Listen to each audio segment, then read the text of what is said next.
La Pologne commémorait ce jeudi 1er septembre les 83 ans de l'invasion de son territoire par l'Allemagne nazie, un événement qui déclencha la Seconde Guerre mondiale. Le président polonais a profité de ces commémorations pour établir un parallèle entre cet épisode phare de l'histoire et l'invasion des troupes russes le 24 février dernier en Ukraine. Andrzej Duda en appelle à la solidarité avec Kiev face à l'envahisseur russe. Aujourd'hui, nous appelons sans relâche tous nos alliés et le monde entier à aider l'Ukraine et à arrêter l'impérialisme russe. Comme l'avait dit notre ancien président Lech Kaczynski, qui a péri en Russie, l'impérialisme ne doit pas être redouté.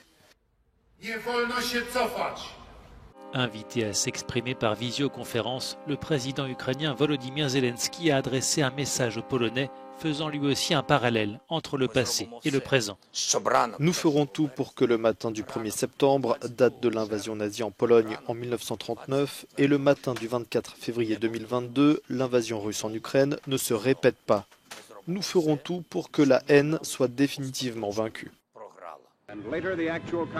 Par ailleurs, Varsovie a profité de ces commémorations pour exiger à nouveau à l'Allemagne des réparations que les autorités polonaises chiffrent dans un dernier rapport à 1 300 milliards d'euros.